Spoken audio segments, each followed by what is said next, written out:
What up, fanatics and foodies? I'm Julie and welcome to my kitchen, where we talk sports and I whip up some culinary delights. It has been a great day in Chicago sports.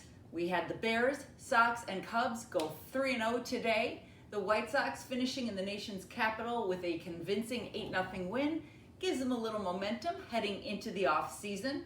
The Bears with a thriller as they block a field goal attempt in the final seconds in Vegas, and they walk away with a win. They're 2-0 heading into the bye week. And then there are the Cubs, who also finished off with a win today as they head into the postseason. And that's where the San Diego Padres are waiting. The Cubs will be the top wild card seed, the number 4 seed overall in the National League. The Padres slip in at the 5 spot, and the Padres are coming in to a Cubs team that played extremely well at home for a good chunk of the season. Cubs want to be the home team. Who doesn't? Don't want to travel out to San Diego, so hopefully this one wraps up in 2 games and then it's on to the next. I do know some people who are already looking at Milwaukee tickets for next weekend because they're hoping those Cubs are already moving on. But you can't look past those Padres.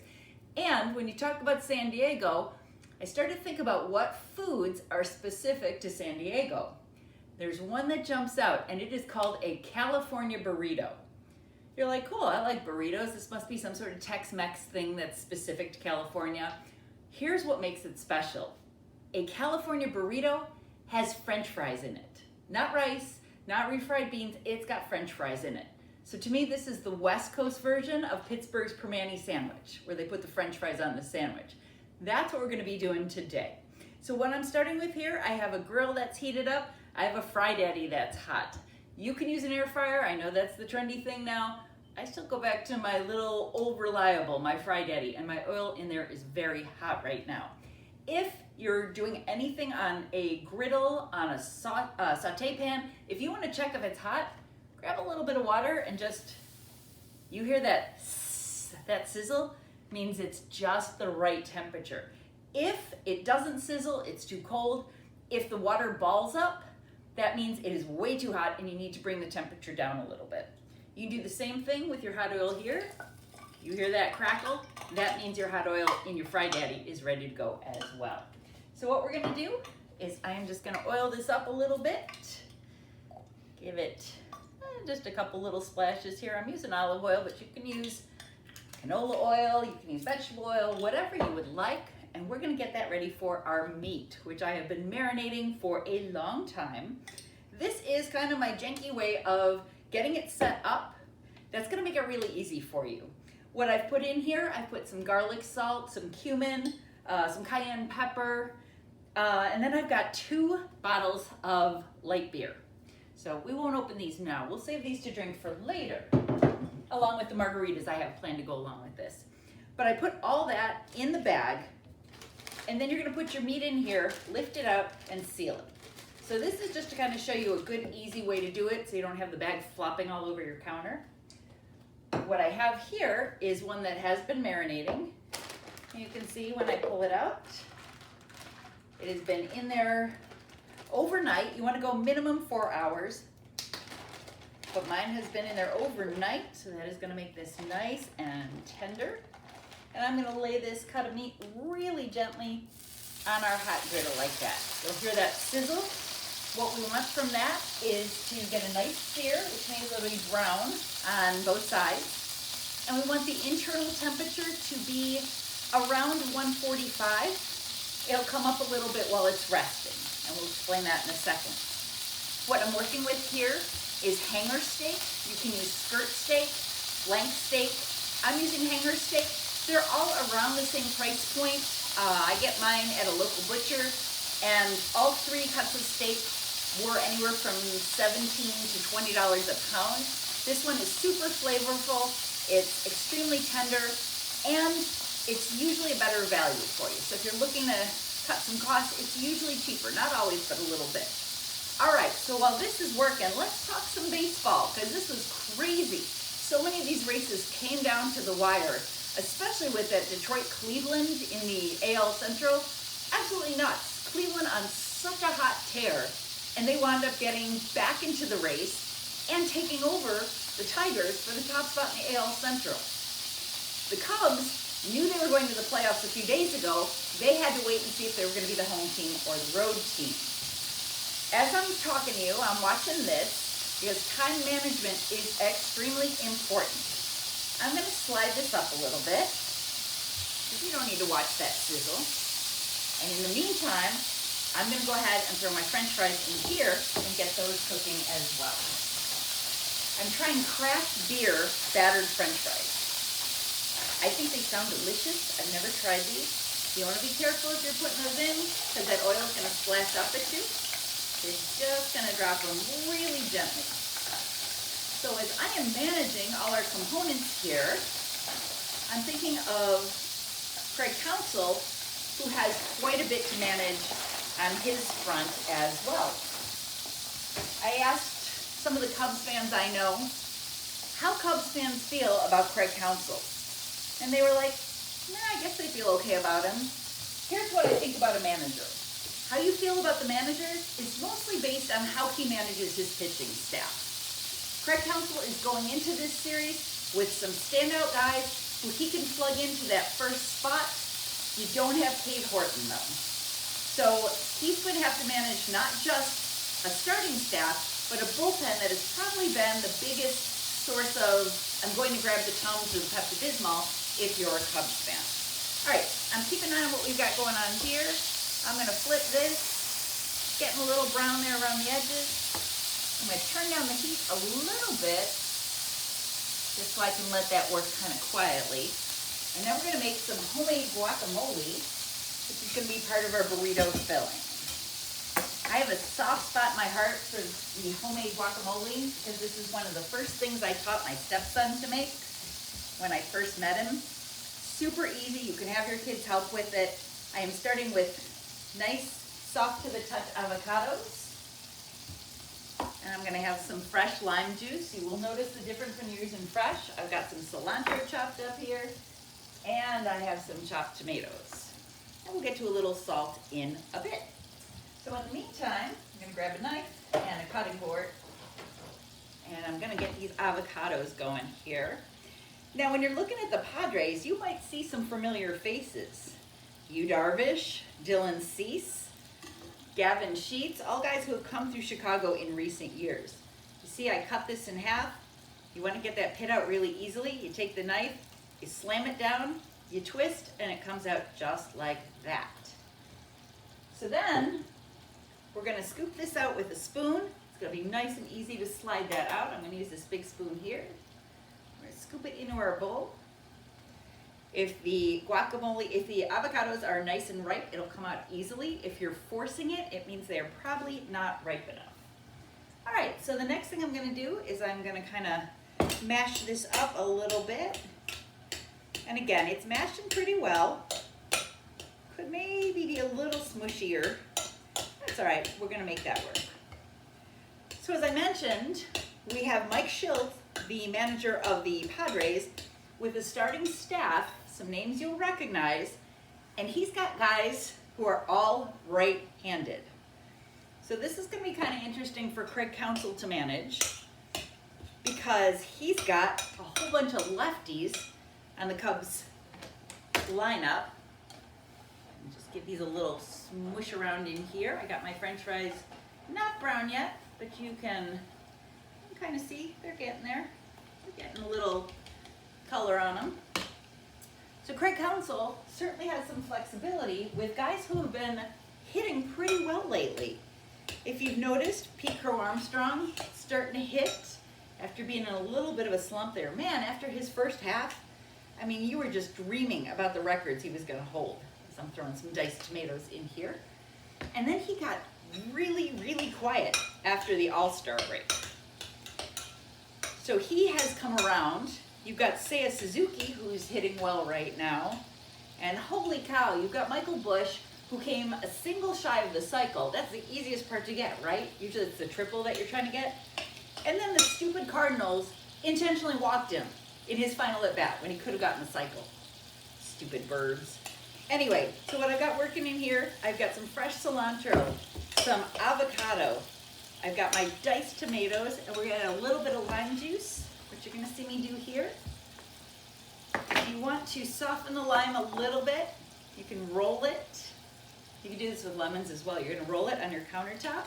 I was gonna cut this in my hand, and every chef I've ever had, and probably my mom, would be all cringing. Once I've got it cut, I use a fork, and I just kind of loosen up all those good juices. Good way to just kind of work them out. And oh my gosh, that smells so good. Makes me think of margaritas. Okay, so I've got my nice, kind of chunky guacamole. It would be a little less chunky if I had a couple more avocados in here. So just keep that in mind. You can kind of see what we're working with here. That's gonna be part of our burrito filling.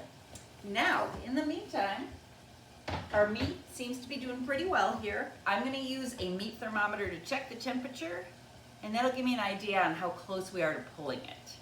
I am terrified of undercooking meat, especially chicken, so I like having one of these handy. I'm gonna turn this back up a little bit, bring some heat back in. You can tell it kind of stopped sizzling a little, so I'm gonna bring that back up. All right, so back to our boys in blue on the north side. You have to think that the Cubs go into this with a little bit of momentum in most of the areas hitting-wise. And that's what they're going to have to utilize if they're going to take out the Padres. Speaking of taking out, I'm going to check on my French fries here. They're looking nice and brown. I cannot wait to try what makes the beer ones different than anything else. So there's not really a closer for the Cubs that you feel good about, at least not for me. Daniel Palencia, pretty good in the first half, not so great in the second half. He hasn't been a guy that Craig Counsell's been able to go to. All right, so you're seeing me pull out these French fries here. I don't know where California started doing this, but pretty intriguing. I'm not a big rice person, partly because it really wreaks havoc with your blood sugars. So I'm curious to see how the French fries will fill in as a good substitute. All right, we're done with our fried eddies, so I'm gonna unplug that just to reduce the heat there. This, you can see, is picking back up. I'm gonna take my meat thermometer and take a look at it. And we are up to about 130 degrees. So I'm gonna let that work a little bit more. When you get your French fries out, salt. Salt is a chef's friend. We love salt. And you know, you want to salt them when they first come out. They're nice and hot. The salt will stick to them. They got a little bit of that oil on them as well. So here's our fries. I'm going to go ahead and move this real carefully because we do not want to get burned. Our meat is looking pretty good here. What we're going to do is we're going to let it rest. That means you take it out, it's going to come up in temperature a little bit more, and it means it'll be flavorful and tender. All the juices won't come spilling out when you cut it. You're going to let it rest, and we're going to let that rest for about 10 minutes. So I feel pretty comfortable that we're where we want to be here. And my meat thermometer will confirm that we're at about 145. I'm going to go ahead and pull that to rest. And in the meantime, I'm going to pull out one that has already been resting, and that's what we're going to use to assemble our burrito. So a little space management here. I'm going to go ahead and take this pretty baby off. I'll lay it right next to this other one. And again, you can see I'm using, these are half-pound cuts. And because they're fairly thin, they're going to be able to cook a little more quickly than if you had a big juicy steak out there. All right, I'm going to turn this down. We're going to give this a little bit of a wipe down, not too crazy, but just enough to take some of that brown gook off there, some of our oils. And the reason I've got this bottle of lemon juice sitting here is not because you want to use bottled lemon juice for, say, your guacamole. It's because the professional kitchens I've worked in, this cleans your griddle. So think about that when you're trying to decide if you want to use bottled lemon juice instead of fresh lemons.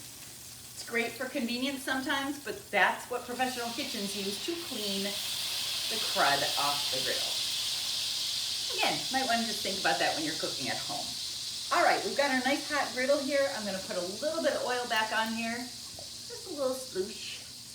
And that's because we are going to heat our tortillas for a quick second on here. I went with the Big Daddies. You can find them at the grocery store. I prefer the 10 or 12 inch. This is a 12.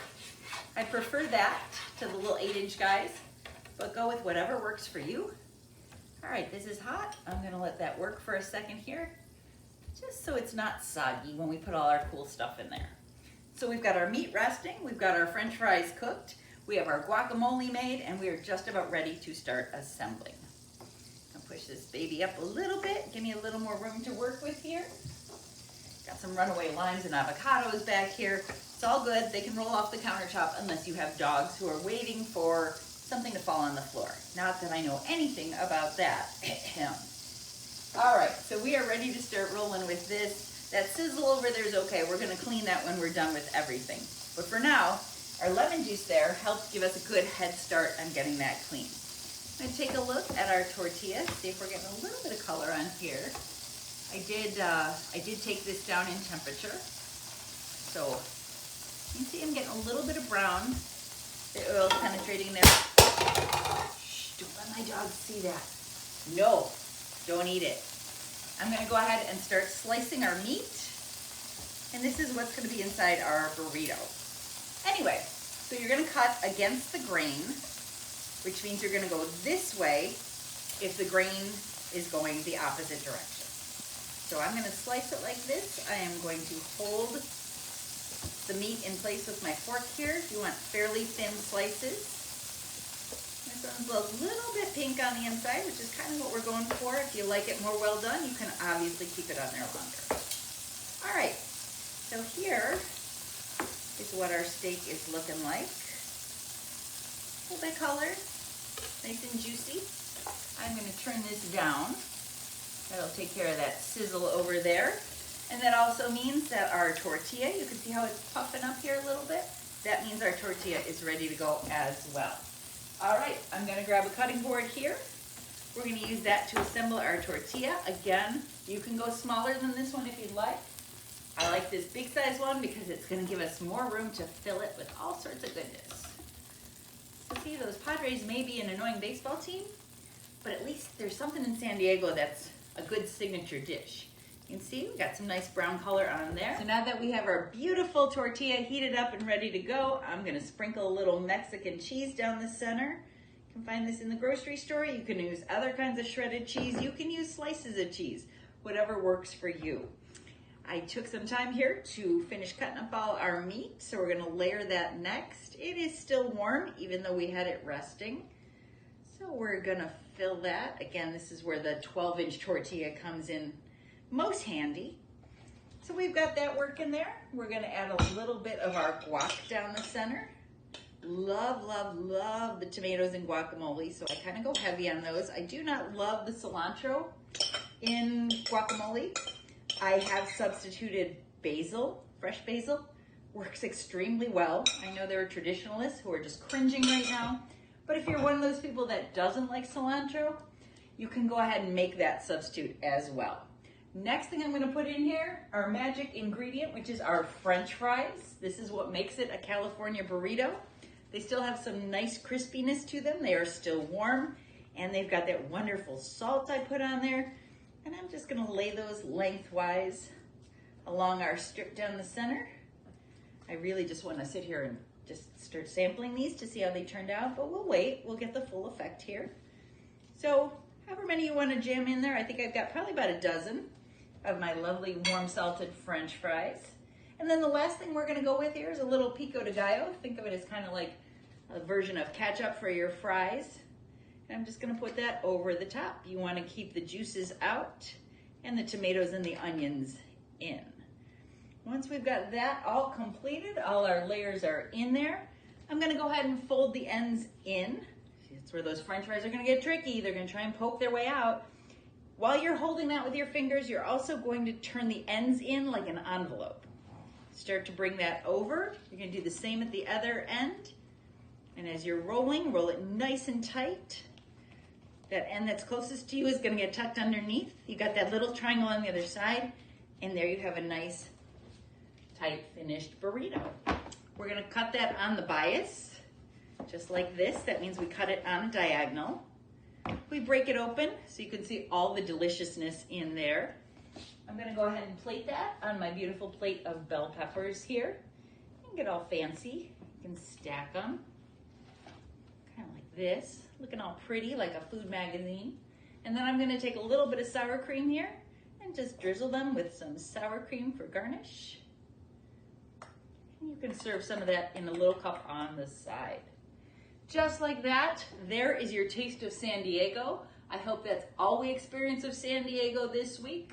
I hope they slink away back to their West Coast food options, and the Cubs are already getting ready for some cheesehead delights for next weekend. We'll see how things go. I'm Julie. Thanks for joining me here in my kitchen.